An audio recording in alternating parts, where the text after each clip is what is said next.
সবাই নবীর আসে, নবীর আশকে বলতে ভাইটা যায় বয়ানের মধ্যে খুব ফটো আজকে মোহাম্মদ খুব দেখে হালাকে কেউ দূরত করে না, দৈনিক 100 বার কেউ দূরত পড়ি তো কিসের নবীর আখরিম খাটিম এসব সব বেশভূষা সব উপরে দিয়ে ঠান টনক কি বলবো সব সাইনবোর্ড, সব নবীর সাইনবোর্ড। আল্লাহ সঠিক বুঝ দান করবো বলে না আমি দেখেন এই দেশে সংক্ষেপ একটা হিস্টোরি বলি, ইতিহাস না জানলে তো অসুবিধা। কোরআনে কারিমের প্রশিক্ষণ বসে বসে কত চুপচাপ, কোরআনে কারিমের প্রশিক্ষণ, বিশুদ্ধ তেলাওয়াতের প্রশিক্ষণ সর্বপ্রথম এই দেশে, সর্বপ্রথম বাংলাদেশে পটিয়াতে শুরু হয়। কোথায়? জামিয়া ইসলামিয়া পটিয়া, জমিরিয়া পটিয়া। পটিয়াতে সর্বপ্রথম এই হেফজের প্রশিক্ষণ শুরু হয়েছিল। মরহুম হাজী ইউনুস সাহেব নব্বরুল্লাহ মোহাম্মদ হাজী ইউনুস সাহেব রহমতুল্লাহ আলাইহি, মুফতি আব্দুর রহমান সাহেব, উনি তখন পটিয়াতে মুফতি নাজমে তালিবা ছিলেন, মুফতি আব্দুর রহমান সাহেব, আমি তখন পটিয়া হব। তো সেখান থেকে এই প্রশিক্ষণ শুরু হয়।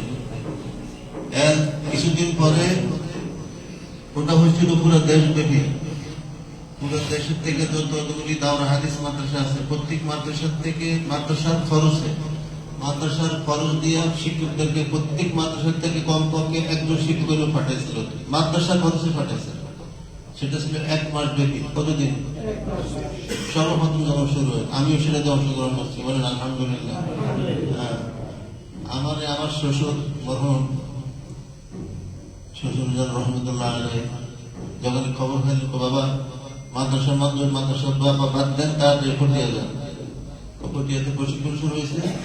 সৌদি আরব থেকে একজন কারিগর আসছে, পটিয়া মাদ্রাসার বড়কারী সাহেব আব্দুল গনি সাহেব, ওনারা দুজনেই প্রশিক্ষণ পরিচালনা করতেন, তাড়াতাড়ি প্রশিক্ষণটা দেন। আমি তখন দাউদকান্দি ঢাকার গাঁও দাউদকান্দি ঢাকার একটা মাদ্রাসা ছিল, সেখানে পড়েছেন। বহুত আগের কথা।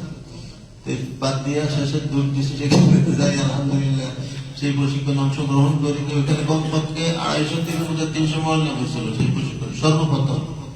তারপরে প্রতি বছর হয়েছে, আস্তে আস্তে কমে গেছে, কমতেছিল। তো এর কিছুদিন পরে আলহামদুলিল্লাহ আমাদের এই ফাহাদুল কোরআন ফাউন্ডেশন বাংলাদেশ আমরা প্রশিক্ষণ চালু করি। কিভাবে চালু হইল?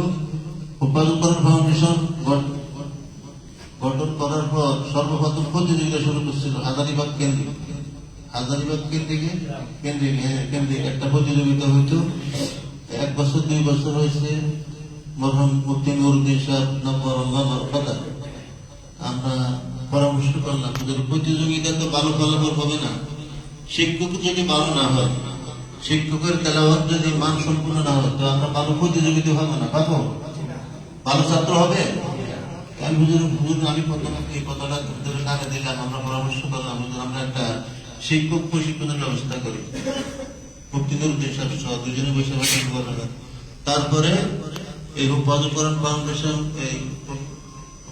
ফাউন্ডেশন গঠন হওয়ার 2 বছর পর থেকে এই প্রশিক্ষণ চালু হয়। আলহামদুলিল্লাহ প্রথম 3 মাস ব্যাপী হইতো। কতদিন? 3 মাস ব্যাপী, 3 জন 4 জন 5 জন মোয়াল্লিম হইতো 3 মাস ব্যাপী। আমি তখন রায়েরবাজার মাদ্রাসায় পড়াই। আমি ওইখান থেকে রিক্সা যাতায়াত করতাম, রাজবাজারের থেকে হাজারীবাগে আসতাম, সারাদিন রিক্সা বসায় রাখতাম, আপনার ভাড়া দিতাম, তুমি বসে তো ভাবে আমি যাবো মাদ্রাসা। এরকম ভাবে আমি আর মুফতি নুরুদ্দিন সাহেব আসতো, কিছু আলোচনা করতো।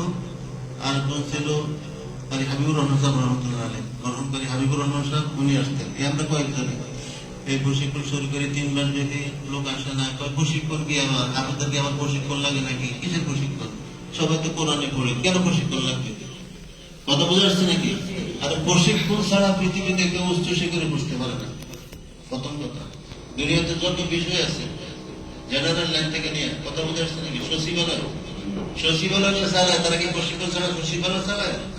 একজন সচিবকে বাইরের থেকে 3 মাস 6 মাস ট্রেনিং দিয়ে আনে।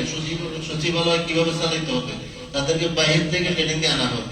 হুট করে যদি আমি একটা রিক্সাতে উঠেন, বাইসাইকেলে উঠেন, সাইকেল চালাতে পারবেন? তো প্রশিক্ষণ ছাড়া শুধু কিছু পরিপূর্ণতা আসে না কোনোদিন। প্রশিক্ষণ ছাড়া উচ্চ শিক্ষায় পৌঁছা যায় না। যে সব কাজের পিছনে প্রশিক্ষণ লাগে। তো আলহামদুলিল্লাহ এরকম হইতে হইতে আস্তে আস্তে বাড়তে বাড়তে 3 মাস মেপে হইল বোধহয় 1 বছর না 2 বছর। তারপরে আমরা এটাকে বসে আবার পরামর্শ ক্রমে যেন লম্বা সময় দীর্ঘ সময় এত সময় তো একজন শিক্ষক সময় দেওয়া সম্ভব না, মাদ্রাসায় ছুটি পাবে না, চাকরি থাকবে না, টাকা পয়সার ব্যাপার। আমরা তখন ফ্রি সার্ভিস দিছি। সর্বপ্রথম যখন এই প্রশিক্ষণ চালু করি ফ্রি সার্ভিস বুঝুন তো, এই যে চা খাই না আমরা, ব্রিটিশরা যখন এই দেশে চা চালু করে তখন ফ্রি সার্ভিস দিছিল। 1 কাপ চা খাওয়াই দিত আর একটা পোল্ডের সাথে দিয়ে দিত। ব্রিটিশরা এই দেশে চা চালু করে যখন জানেন ইতিহাস জানেন, আজি চা ফ্রি সার্ভিস দিছিল। 1 কাপ চা ধরাই দিত আর একটা পোল্ডা দিয়ে দিত, একটা প্যাকেট দিয়ে দিত। এখন চার কি কত গুরুত্ব নাকি? আমরা হেফাজত কোরআন ফাউন্ডেশন সর্বপ্রথম ফ্রি সার্ভিস দিছি প্রায় 2 বছর বা 3 বছর। তারপরে পরামর্শ ক্রমে 40 দিন করা হয়েছে। কতদিন? এই প্রশিক্ষণ যে সব 40 দিনের মধ্যে যে কোনো একটা জিনিস সুন্দর হয়, একটা গঠনমূলক হয়, পরিপূর্ণতা আসে, সময় কমাই দেয়। এই 40 দিন যদি এই প্রশিক্ষণ সর্বপ্রথম হেফাজত কোরআন চালু করি আমরা, আলহামদুলিল্লাহ এখন পর্যন্ত চালু আছে। বছরে 6টা ব্যাচে প্রশিক্ষণ হয়, 40 দিন করে 6টা ব্যাচ হয় বছরে। রমজান টু রমজান কয়টা ব্যাচে হয়? 6টা ব্যাচে হয়। বহুত মনে হচ্ছে রমজানে তো 1000 উপর মনে হয়, আলহামদুলিল্লাহ। আর বছরের মাঝখানে যেগুলি হয় 250, 300, 500 কম বেশি হয়, যেহেতু মাদ্রাসা চালু থাকে। তো এভাবে প্রশিক্ষণ হয়ে যাচ্ছে। প্রশিক্ষণ কি জিনিস মানুষ জানতে না। এই দেশের হেফজখানার হাফেজরা ছাত্ররা প্রতিযোগিতা কাকে বলে, প্রতিযোগিতা বুঝতে না। এখন এগুলি দেখায় হেফাজত কারণে হেফাজত করণের এই কাজকর্ম দেখে এখন কত প্রতিযোগিতা যে চালু হয়েছে, কত প্রশিক্ষণ হচ্ছে ব্যাংকের